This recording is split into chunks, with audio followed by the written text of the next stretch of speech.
Shalom Bapak Ibu dan Saudara-saudari yang kekasih di dalam Tuhan Yesus Kristus. Kita bertemu lagi di dalam renungan firman Tuhan pada hari ini. Kita bersyukur kepada Tuhan untuk seluruh hidup kita dan pertolongannya. Dan sebelum kita membaca firman Tuhan, mari kita memohon pertolongan Tuhan di dalam doa.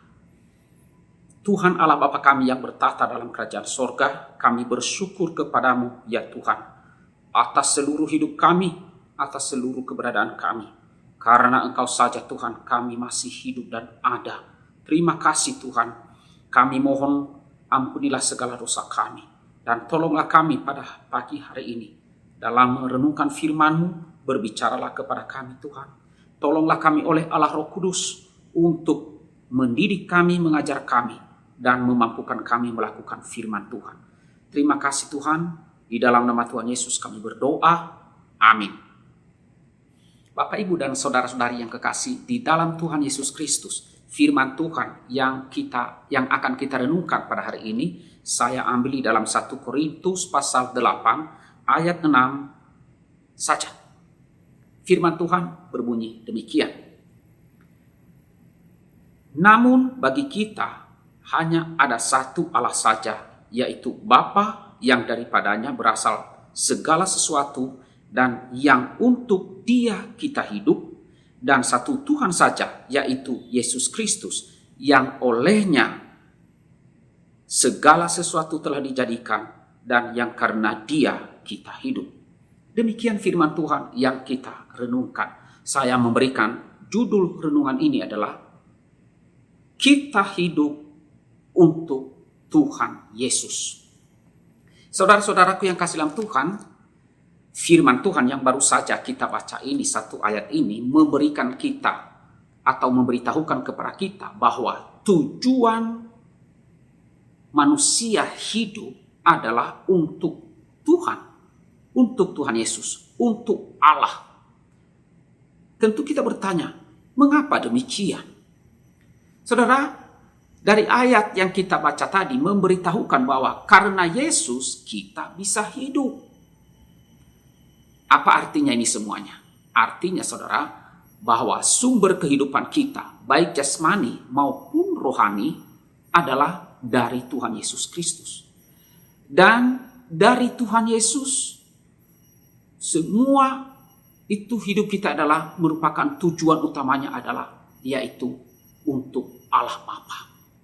Nah, apa yang kita jalani saat ini di dalam hidup dalam dunia ini sekarang ini, baik adanya jika kita mengarahkannya hanya kepada Tuhan.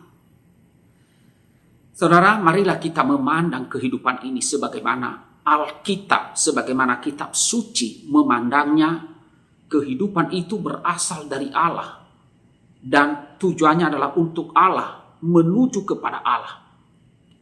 Di luar Tuhan Allah Bapa kita, kehidupan itu menjadi tidak ada artinya. Kehidupan itu menjadi fana. Kehidupan itu menjadi binasa. Tanpa Allah, kehidupan menjadi sepi. Tanpa Allah, kehidupan menjadi hambar, menjadi hampa.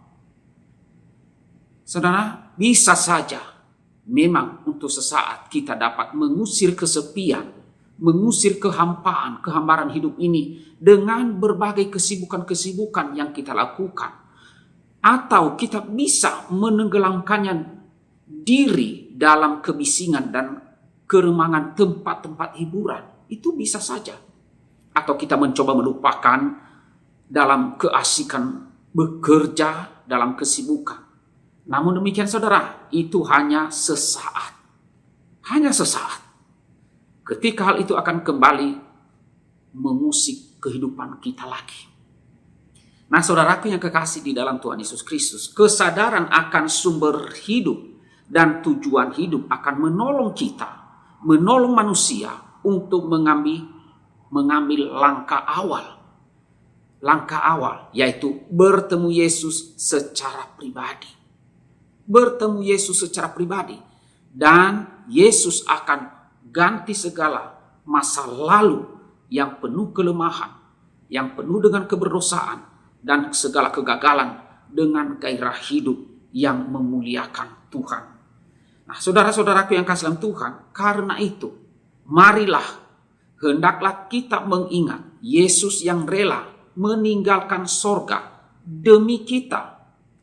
Ia turun ke dalam dunia, turun dari surga ke dalam dunia ini untuk melawat saudara, untuk mengangkat saudara yang seharusnya binasa, yang seharusnya dihukum, supaya Anda memperoleh keselamatan, supaya hidup Anda, supaya hidup kita ini berarti. Nah, saudaraku yang kasih dalam Tuhan, karena itu marilah kita menyambut Yesus sebelum semuanya terjadi. Marilah kita membuka hati untuk menerima Dia. Apalagi yang mesti kita kenang dari masa lalu yang telah kita lampaui, yang telah kita lewati. Selain perjalanan panjang yang mesti kita tinggalkan. Itu sudah berlalu. Kian hari kita ini kian tua, semakin lemah. Tubuh kita dan tulang-tulang kita pun semakin rapuh saja. Saudara, seperti senja yang muram, usia telah menyeret kita kepada menjelang malam. Banyak yang bersaksi, oleh iman kepada Kristus mereka mendapat apa yang didapat, yaitu damai bagi hati yang gelisah, ketenangan bagi jiwa yang resah, sukacita dan penghiburan bagi hati yang remuk, pengharapan ganti putus asa, pengampunan bagi dosa, pembebasan dari kuasa kegelapan, dari kuasa setan, dan penyembuhan bagi jiwa dan raga. Nah, saudara-saudaraku yang kekasih di dalam Tuhan Yesus Kristus, Tuhan Yesus Kristus melakukan semuanya itu untuk kita dengan tujuan, yaitu agar kita dapat menjadi alat. Alat apa? Untuk apa? Yaitu alat kasih-Nya untuk mengubahkan dunia.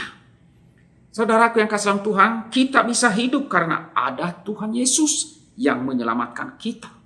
Karena itu, marilah kita menjalani hidup hanya untuk Allah yang telah mengutus anaknya ke dalam dunia ini untuk menyelamatkan kita semua. Amin. Mari kita berdoa. Tuhan, kami bersyukur kepada-Mu oleh karena Engkau menciptakan kami.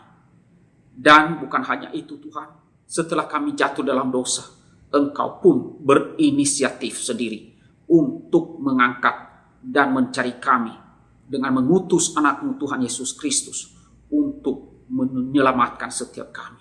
Agar hidup kami yang telah jatuh dan telah rusak dipulihkan kembali. Agar tujuan hidup kami bukan lagi diri sendiri, tetapi tujuannya kami arahkan hanya kepada Tuhan Allah Bapa di dalam Tuhan Yesus Kristus. Karena itu tolonglah kami ya Tuhan untuk hidup bagi Tuhan setiap harinya. Terima kasih Bapa, di dalam nama Tuhan Yesus kami berdoa, kami bersyukur.